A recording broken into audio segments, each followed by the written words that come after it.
lalpa kapansin inena solna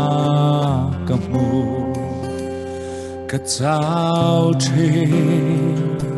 itelo chua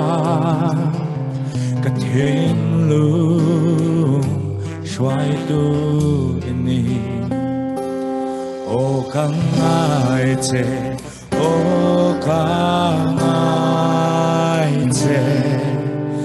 dar kar tin kang ai che kain hum na le ka fel na lalpa kang ai che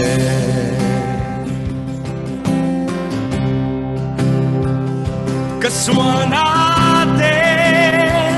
tukhe ma se ikong ay na tukle so ikiara chwa lalpa kahi krisa chu katiang lim na o kang ai che o kang ai che da ka tin kang ai che kain hum la le ka vel na lalpa kang ai che kaswal na ten tilebon kaswal na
kan lo choi moi che alal pa voin hian lal pa I ming chau chhuanin lo om se lal pa nang ma chau in ro puina lo neila lal pa voina hian mishing lan sar kan du lawa lal pa ke mani worship team chau poni lo lal pa voina hey hemi program lo tel zong zong te lal pa tu ma hilal pa